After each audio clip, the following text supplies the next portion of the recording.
सुप्रभात बच्चों, आज के कक्षा 11 के वर्चुअल लेक्चर में आप सभी का स्वागत है। हम जिस टॉपिक को पढ़ रहे थे वो है कार्य ऊर्जा शक्ति। इसी टॉपिक में कल हमने ऊर्जा तक पढ़ा था। आज जो नया टॉपिक हम ऊर्जा में ही पढ़ेंगे वो है आपकी गतिज ऊर्जा, मतलब काइनेटिक एनर्जी। तो पहले इसकी परिभाषा देखते हैं। किसी पिंड की गतिज ऊर्जा उस पिंड द्वारा किए गए कार्य की वह मात्रा है जो वह अपनी गति के कारण कर सकता है। इसका मान निकालने के लिए v square is equal to u square plus 2as, ये कौन सा इक्वेशन है?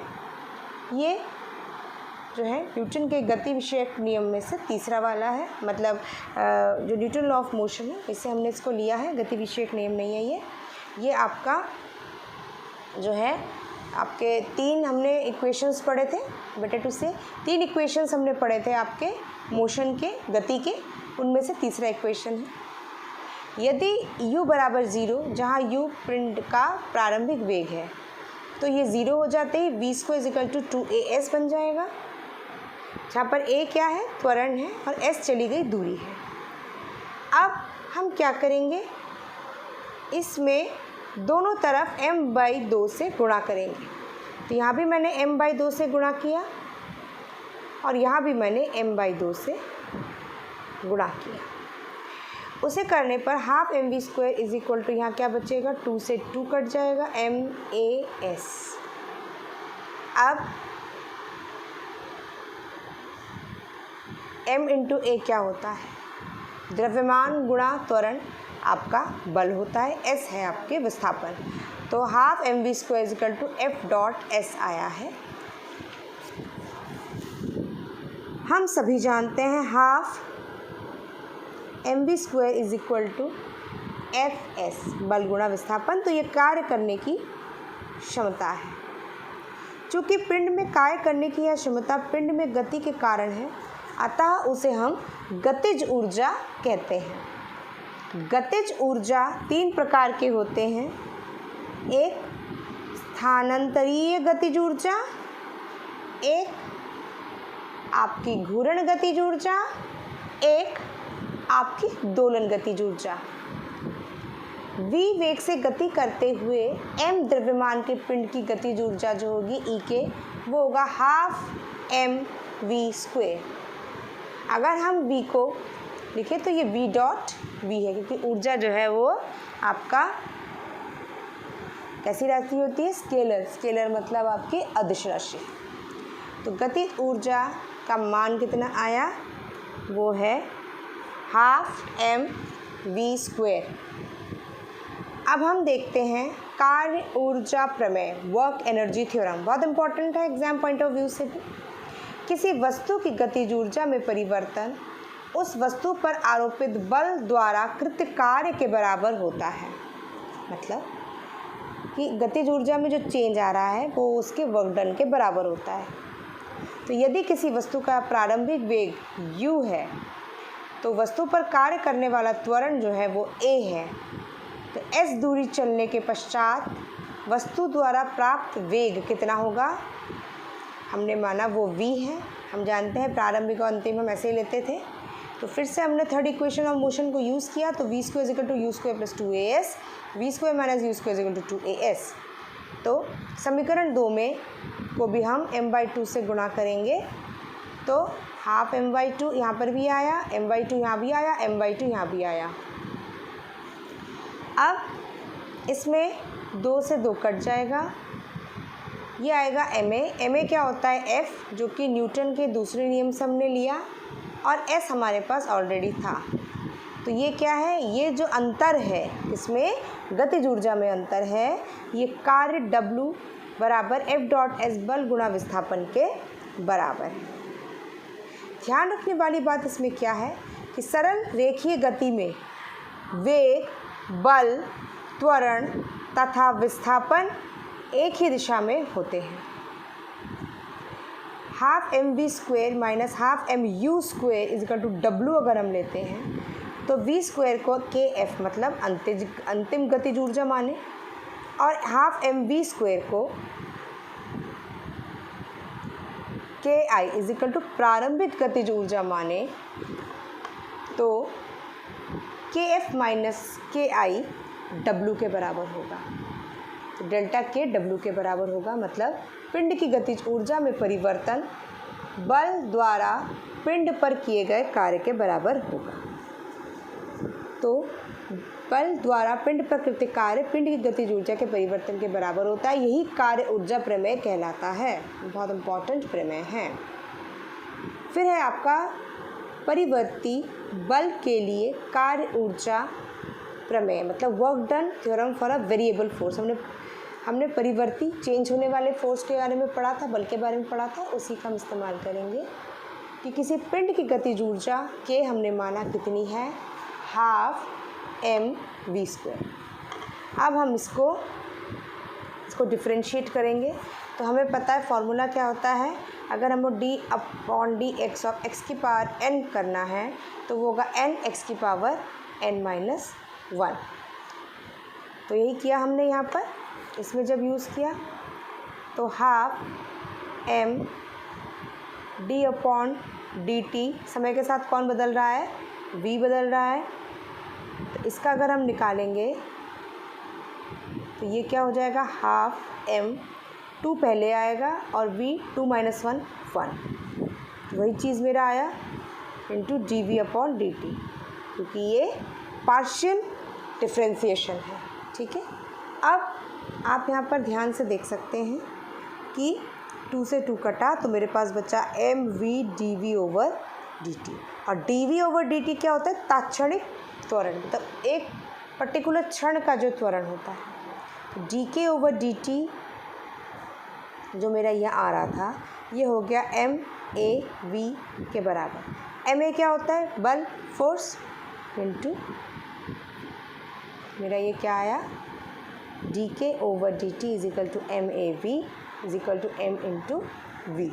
यहाँ पर f क्या है मेरा, f इंटू वी। f क्या है मेरा, बल, और v क्या है आपका, फोर्स। तो dk/dt is equal to f dx/dt। हमने यहाँ कहाँ से लिखा, क्योंकि v जो आपका वेग होता है वो दूरी में अंतर बटे समय अंतराल को प्रदर्शित करता है। अब प्रत्येक स्थिति में xi से अंतिम स्थिति xf तक समाकलन करने पर, ये हमने कहाँ पढ़ा है, xi और xf, जब हमने अपने पिछले लेक्चर में हम परिवर्ती बल के बारे में पढ़ रहे थे, तब हमने इन जो है वेरिएबल्स को देखा था, इन चरों को देखा था, xi और xf। तो इसको हमने ki से df तक किया, और सॉरी ये आपका k1 से kf फाइनल तक इसको किया, जहाँ पर x की दूरी x1 से xf जा रही है। तो ये क्या हो जाएगा, x की यहाँ पर हम k की पावर 0 मान सकते हैं। इसका अगर हम इंटीग्रेट करेंगे तो x की पावर n का इंटीग्रेशन क्या होता है, x की पावर n+1 बटे n+1, वही हमने यहाँ लगाया है यहाँ पर। तो यहाँ पर क्या था, अगर हम यहाँ पर कुछ नहीं देख पा रहे हैं तो हम कह सकते हैं कि यहाँ k की घात 0 है। इस पर जब इंटीग्रेट करेंगे तो k की पावर 0+1/0+1 आएगा, मतलब k ही आएगा। इसी तरह इसको लेंगे, f को बाहर निकालेंगे तो प्रत्ययवर्ती या इसी को इसी फॉर्म में रखें तो kf माइनस ki, पहले हम क्या लगाते हैं, जब लिमिट लगती है तो ये ki है, ये kf है। पहले हम अपर लिमिट लगाते हैं, ध्यान से देखें, पहले हम अपर लिमिट लगाते हैं तो kf आया, फिर हम लोअर लिमिट लगाते हैं तो ki आया। तो ये मेरा क्या आया, इंटीग्रेशन xi से लेकर xf तक, f इंटू dx, जहाँ पर प्रत्ययवर्ती बल द्वारा कृत कार्य ये दिखाया जा रहा है। अब delta k is equal to kf minus ki, वो गतिज ऊर्जा का परिवर्तन है और परिवर्ती बल द्वारा किया गया कार्य के बराबर होता है, ये हमने यहाँ पर सिद्ध किया। अब हमारा आता है स्थितिज ऊर्जा, स्थिति के कारण जो ऊर्जा होती है। तो स्थितिज ऊर्जा की अभिधारणा संग्रहित ऊर्जा में से है, मतलब जो संग्रह करके हम रखते हैं। जैसे किसी खिंचे हुए तीर कमान के तार या डोरी में खिंचाव के कारण संचित ऊर्जा स्थितिज ऊर्जा ही है। जब डोरी को ढील ढीला छोड़ देते हैं तो तेज़ी से आगे निकल जाता है। m मात्रा के एक पिंड को गुरुत्वीय बल के विरुद्ध किसी बाह्य कारक द्वारा h ऊंचाई तक लाने में जो कार्य है, कार्य कितना होगा? अगर ऊंचाई पर हम ले जा रहे हैं, हाइट h है, तो डिस्टेंस कितना चलेगा, विस्थापन कितना होगा उसका h, तो w होगा F.h। इसको कहेंगे हम mgh। mg का मतलब f क्या है? बल। इसमें बल किसकी वजह से लग रहा है? इसमें उसके भार की वजह से। तो इसमें हम g की a की जगह गुरुत्वाकर्षण बल का इस्तेमाल करेंगे, ये मेरे पास आएगा। यह कार्य पिंड में गुरुत्वीय स्थितिज ऊर्जा के रूप में संचित होती है। h ऊंचाई तक पिंड को लाने में गुरुत्वीय बल द्वारा किया गया कार्य जो है वो है mg cos 180h। क्यों? क्योंकि हम ऊंचाई h तक ले जा रहे हैं और गुरुत्वीय बल नीचे लग रहा है, तो गुरुत्वीय बल जो है वो हमारा ऐसे लग रहा है और हम पिंड को कैसे लिए जा रहे हैं? ऐसे। तो कि बीच में कोण कितना है? 180 डिग्री का, उसको लगाया तो h कितना जो है, एक सॉल्व करके कितना आया? -mgh। गुरुत्वीय बल विस्थापन की दिशा से 180 का कोण बनाता है। तो हम कह सकते हैं कि गुरुत्वीय बल द्वारा किए गए कार्य का ऋणात्मक मान दी गई ऊंचाई पर पिंड की स्थितिज ऊर्जा के बराबर है। ठीक है, तो हमारे पास गुरुत्वीय बल जो आया उसका अगर मैं ऋणात्मक रूप ले लूँ तो वो मुझे क्या देगा? वो मुझे स्थितिज ऊर्जा, पिंड की स्थितिज ऊर्जा के बराबर होगी। गुरुत्वीय स्थितिज ऊर्जा मेरे पास कितनी आई है? -mgh। मतलब गुरुत्वीय स्थितिज ऊर्जा कितनी थी? -mgh, और उसका ऋणात्मक लेना है तो फिर हमने माइनस साइन लगाया, तो माइनस माइनस क्या हो गया बेटा? प्लस हो।